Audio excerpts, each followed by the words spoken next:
Hello सभी को रक्षाबंधन की बहुत बहुत शुभकामनाएं।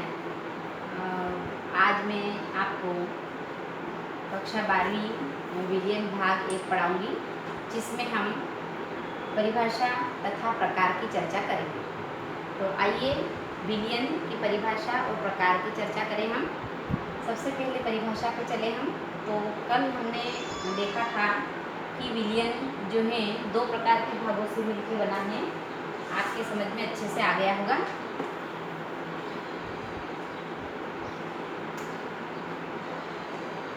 विलियन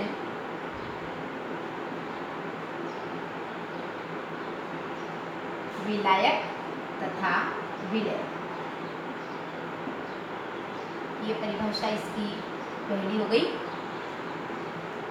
अर्थात विलायक में विलय को मिलाने पर बना पदार्थ विलियन कहलाता है।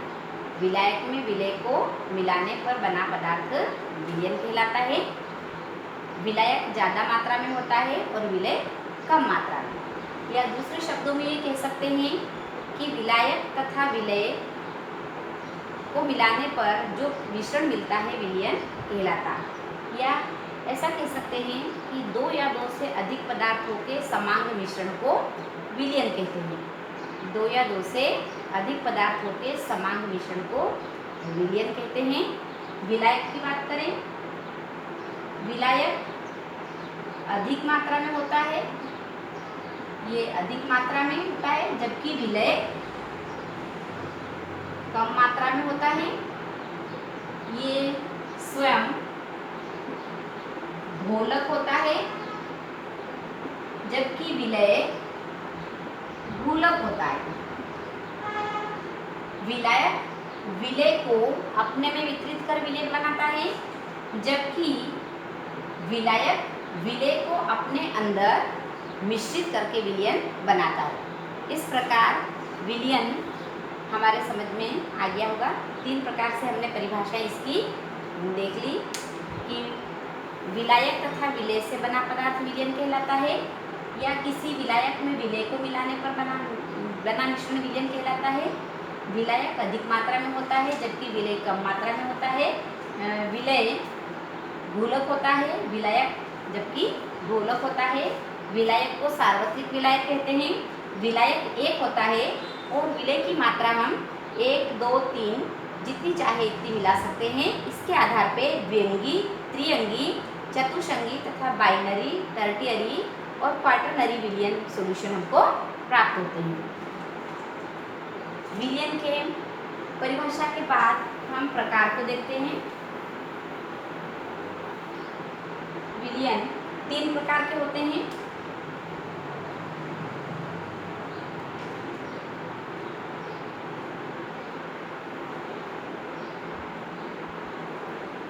पहला, मात्रा के आधार पर। घुलने वाले पदार्थ की मात्रा के आधार पर विलियन 5 प्रकार के होते हैं। देखें, सांद्र विलियन, ऐसा विलियन जिसमें विलय की मात्रा अधिक, वो सांद्र विलियन कहलाता है। ऐसा विलियन जिसमें विलय की मात्रा अधिक हो, सांद्र विलियन कहलाता है। ऐसा विलियन जिसमें विलय की मात्रा कम हो, तनु विलियन कहलाता है। ऐसा विलियन जिसमें विलय पदार्थ घुलना बंद हो जाता है, विलय घुलना बंद हो जाता है, संतृप्त विलियन कहलाता है। असंतृप्त विलियन, ऐसा विलियन जिसमें विलय और घुलेगा,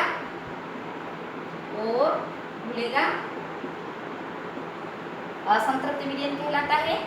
अति संतृप्त विलियन, ऐसा विलियन जिसमें विलय की मात्रा सामान्य से अधिक होती है। सामान्य से अधिक होती है। अर्थात ऐसा विलयन जिसमें विलय की मात्रा संतृप्त विलयन से अधिक होती है अति संतृप्त विलयन कहलाता है। ये विलय की मात्रा के आधार पर। दूसरा प्रकार हम देखेंगे कि द्रव में विलेयता के आधार पर, द्रव में विलेयता के आधार पर विलयन फिर से 3 प्रकार के होते हैं। पूर्णतः मिश्रणी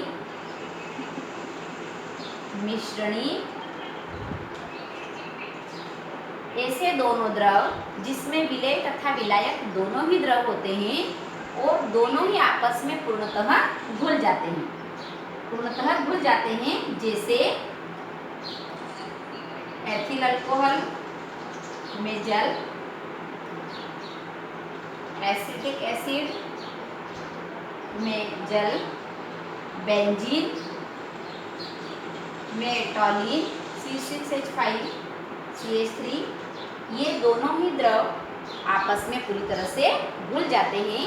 अर्थात विलेय विलायक दोनों ही द्रव होते हैं और दोनों आपस में मिश्रणी होते हैं।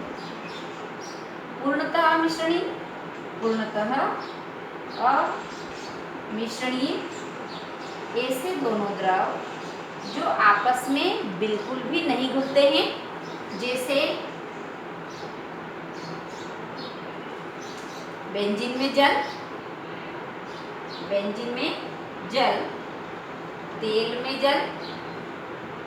तेल में जल या जल में तेल।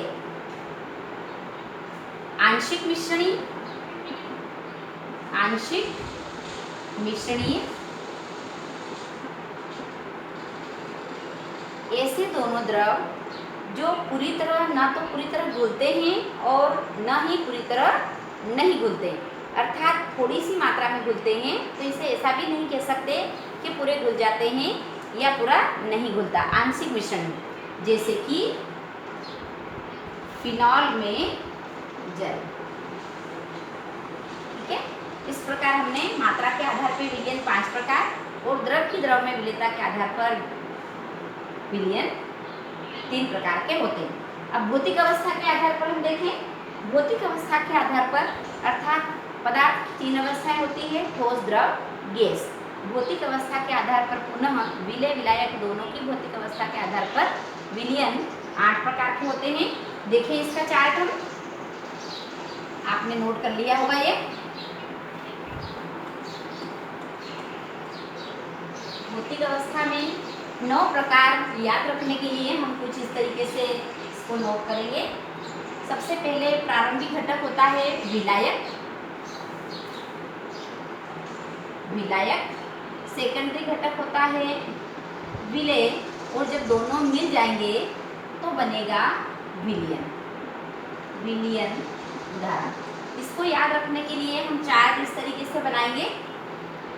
इस चार्ट में सबसे पहले जो विलायक हैं उस विलायक को हम 3 बार लिखेंगे। जैसे मान लो हमने विलायक द्रव लिया तो द्रव 3 बार लिख लिया। इसी प्रकार विलायक यदि हमने गैस लिया तो गैस और ये गैस। और विलायक यदि हमने ठोस लिया तो ठोस को भी इसी प्रकार हम 3 बार लिखेंगे, ठोस और ये ठोस। विलेय जो हमारा विलेय है, विलायक ए होता है, विलेय हमारा बी है। विलेय में सदैव तीनों पदार्थ की अवस्था एक साथ चलेंगे, हमेशा इसमें से चलेंगे, ठोस, द्रव, गैस। इसी प्रकार प्रत्येक में पुनः ठोस, द्रव, गैस। फिर से ठोस, द्रव और ये गैस। देखें हम द्रव में ठोस जैसे किसी भी विलायक में कोई पदार्थ हम बोलते हैं, जैसे कि जल में नमक, जल में शक्कर। द्रव में द्रव अर्थात किसी भी दोनों द्रवों को आपस में घोलेंगे, दोनों ही विलायक तथा विलेय दोनों ही इसमें द्रव होते हैं।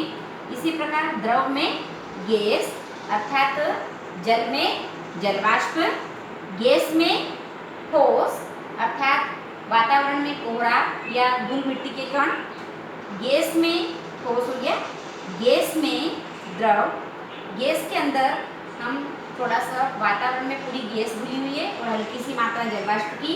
इस प्रकार से आप किताब की सहायता से इनके उदाहरण देख सकते हैं। विलयन के प्रकार आपको समझ में आ गया होगा। मात्रा के आधार पर विलयन के 5 प्रकार होते हैं, सांद्र, तनु, संतृप्त, असंतृप्त और अतिसंतृप्त। द्रव की द्रव में विलेयता के आधार पर विलयन 3 प्रकार के होते हैं, पूर्णतः मिश्रणी, पूर्णतः अमिश्रणी और आंशिक मिश्रणी। भौतिक अवस्था, पदार्थ की 3 अवस्थाएं होती है, ठोस, द्रव, गैस। भौतिक अवस्था के आधार पर विलयन पुनः 3 प्रकार के होते हैं, जिन्हें इस प्रकार से चार्ट बना के कर सकते हैं। इस प्रकार आज हमने विलयन के प्रकार तथा विलयन की परिभाषाओं को समझा। धन्यवाद।